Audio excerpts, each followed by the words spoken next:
Yeah, I wrote and ran a 5-room dungeon that people paid $5,000 to play.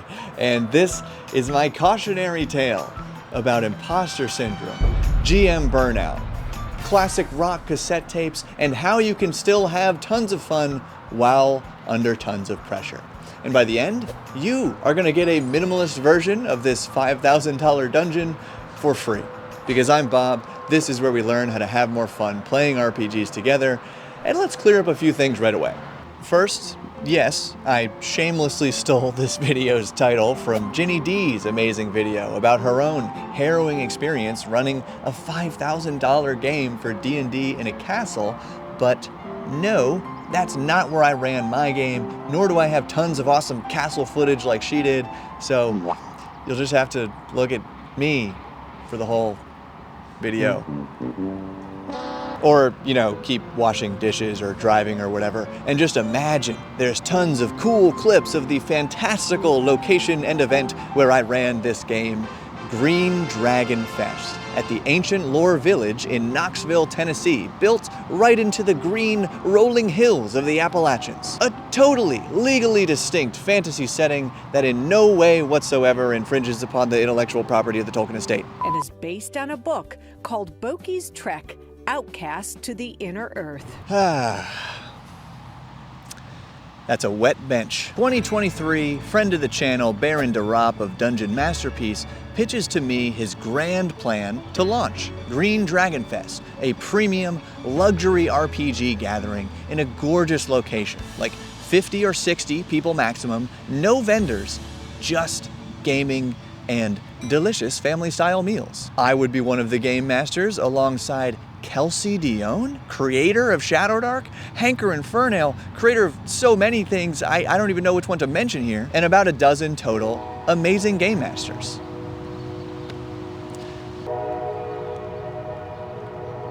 You got your train fix, okay?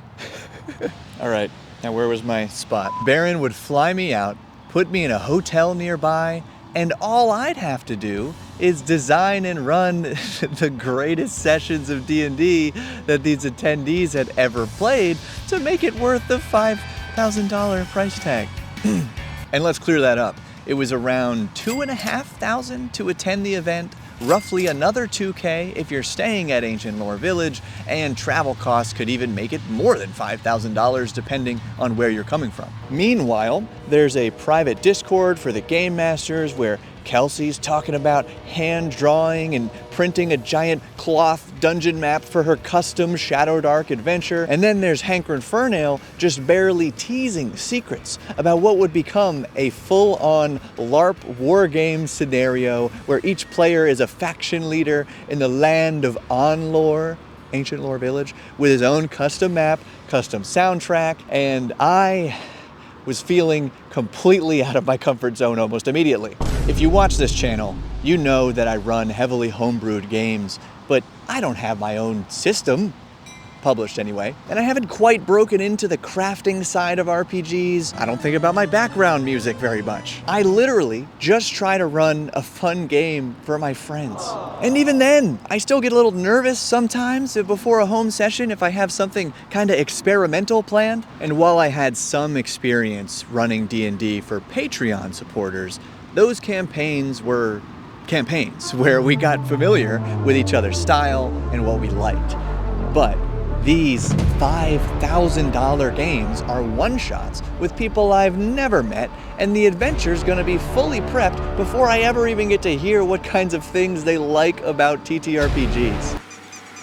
So, I worked my butt off to create an adventure like I never had before. I wrote all these rich and flavorful descriptions. I designed it around these wooden dungeon terrain pieces that I made years ago and then barely ever used. I made little handouts of rumors and treasure and riddles, which I do sometimes do for my home game. I play tested it with my home group. I made a playlist with a song specifically selected for each scene, and I designed the whole adventure in these distinct scenes rather than areas where the characters start as their characters' ancestors who were escaping a green dragon's lair with its soul gem because a witch had promised that would save their village. But like any witch's promise, that didn't really work out. So the main adventure was about choosing a path from the village through the wilderness based on rumors, going back into the dragon's lair, fighting the undead victims of their own ancestors, and then chasing the corrupted dragon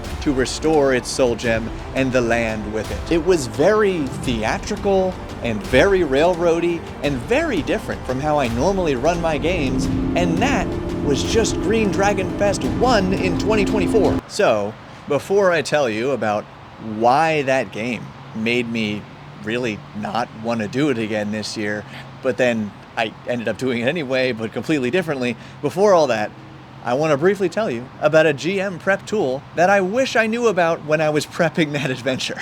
For GMs and players who want immersive, adaptive audio right at their fingertips, today's sponsor, Tabletone. Not only does the app offer hundreds of ambient songs and sound effects for every moment, from tranquil taverns to dangerous dungeons, to dangerous taverns and tranquil dungeons, but it smoothly transitions every change between tracks, intensity, and mood. And you real dungeon DJs can build your own presets and use the balancer triangle to highlight a scene's music, or its local sounds, or its global atmosphere just as seamlessly. Or if you just want cool sound effects for monsters and spells, they have all that too. Tabletone is available on iOS and Android with a free version, a subscription to their vast library, and 30% off your first 3 months using code BOB30 linked below.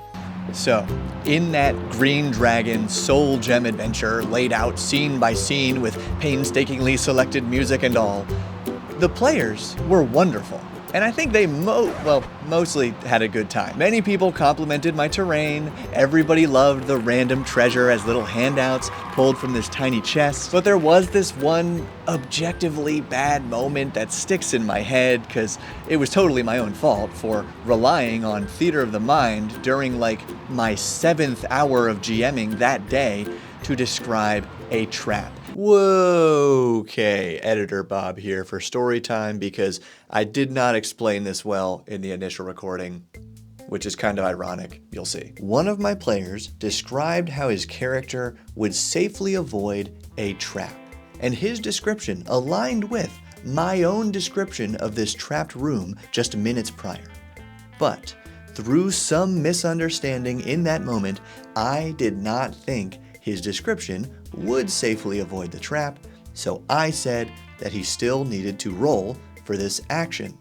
That ruling rightly confused the player, so we had a brief back and forth with me still misunderstanding, him now getting frustrated, and then he agreed to my ruling, but by the tone of his voice, he was not happy about it. That much was clear to me in the moment, and I just have not been able to get that out of my head since, especially because I later realized he was correct. However, I was very pleased to see that this player returned to Green Dragon Fest this year, so it couldn't have been as bad as I thought. But like I'm saying here, I didn't want to come back for GDF 2025. I quit. And not just because that awkward moment. It was the prep that was way out of my comfort zone. It was the travel, the event itself. It was physically and mentally exhausting. So quick note on travel. Driving a couple hours, no big deal. But flying, I'm not even afraid of it. There's just a million logistical things that can go wrong with air travel and often do go wrong, foreshadowing my travel experience this year. And I didn't yet clarify how the event works. There are 4 sessions. Each is 4 hours long over 2 days. So morning, afternoon, then morning, afternoon. Each GM does get 1 session off, so that's only 12 hours of GMing, but I think every GM uses their off session to play in one of the other games, because yeah, I want to play Shadow Dark with Kelsey, but also, even during the meal times in the evening when everybody's relaxing, we GMs are still kind of supposed to be in entertainment mode whenever we're on site. Now, I have the benefit of the fact that my on-camera presence is basically the same as my off-camera presence, but this event did help me discover a unique problem that I do have, which is that I am apparently much worse than the average person at projecting my voice, because I completely lost it by the second session. Yeah, I was not a theater kid, believe it or not. And let's pause, because I realize, and I'm guessing this is already in the comments, but I realize that I am fully in the middle of complaining about this amazing and wonderful opportunity, this exciting event that I get to be a part of. But all that considered, it just took too much out of me. And I told Baron that I would rather not run games again this year. So graciously, he agreed that I could attend as something of a hype man player, boosting the energy in other GM's games, because that's what Grace World Destroyer did last year, and everybody loved it. However, almost immediately, one of the other GMs had to back out, and I was back in anyway. So this time, I knew I needed a completely different approach. I can't change the travel, I can't change my voice, but I can change how I run my game. And you know what? I can't stop the rain either, so yeah, we're just gonna finish this one inside. So before prepping anything, I reflected on the first event and on those campaigns with my patrons and on a few sessions I've run at other conventions, but mostly on the things that I do to make my home games fun for my friends, because that's what I'm good at. And so, despite Green Dragon Fest being this luxury event where, yeah, most of the GMs were still crafting custom terrain and miniatures and music and handouts, and even Grace World Destroyer, GMing this year, practically wrote her own RPG system and setting, I decided that I would run a straightforward dungeon crawl with some bizarre monsters and rumors and the random loot chest that everybody really liked last year. And sure, I'd make some kind of tactile visuals, but every step of the process had to be fun and energizing for me. Just wait till I tell you about the music. And funny enough, prepping this dungeon is where Ginny D comes back into our story for a moment. I originally wrote this straightforward dungeon crawl to run a game of Shadowdark for Ginny and the Dungeon Dudes at PAX Unplugged last year, but I dropped the ball on scheduling, so we had to pick Sunday morning when obviously we'd all be exhausted from that con, and then the game didn't happen. But I took that same straightforward dungeon, made some minor conversions from Shadowdark back into Dungeon Crawl Classics because I had first outlined it using the tables in my little Scrim supplement for my home game of DCC. And then I just made the monsters way weirder. And at this rate, I'm gonna have to detail the actual encounters and rooms in a separate video because I am extremely proud of how this came out, particularly the ecology of this dungeon and the interconnectedness of the monsters and rumors and the history and the environment itself. How it all came together, but in a subtle way where you're not hitting the players over the head with lore. It's just really cool for the players who do pick up on it. And spoiler, that was one of the major compliments I got this year. Another fun fact, Dungeon Ecology is the one section that I wrote for Delve, my book about dungeons with Evantier games, that we had to cut from the final book due to how the page count turned out. So video about this dungeon and Dungeon Ecology coming soon. And because I forgot to mention it, I guess, down below, there is the one-page PDF minimalist version of this dungeon. Anyway, the dungeon was done. The monsters and rumors were done, and I got to playtest it with some creator pals online. Now, I just needed some kind of visuals and the music, and then boom, I just so happened to receive some miniatures from a sponsor, and one of the figures spoke to me so clearly. Look at this guy. Isn't this the Ranger? The Ranger that we all play? I had to paint it, even though I'm not a minis guy. Now, I did know my way around acrylic paints from some classes in high school, but gosh darn, I had a blast painting a few more of these miniatures, and then I used these models as literally as possible to create the pre-generated characters for this one-shot. Like this little wizard guy, he got some free health potions because the mini has little red potions. And this big half-orc in plate armor, yeah, that character just got plate armor. And this one is definitely supposed to be a tiefling, but since we're playing DCC, I just said he was an elf because they can still get weird magical mutations like growing a set of horns, no problem. And for my terrain, I bought a big sheet of paperboard and just drew out each dungeon area. in pen and Sharpie, and cutting them out was way tougher than I expected, but I got a lot of compliments on these from my players, and it was so easy to just plop them down on the table as needed. So finally, the music.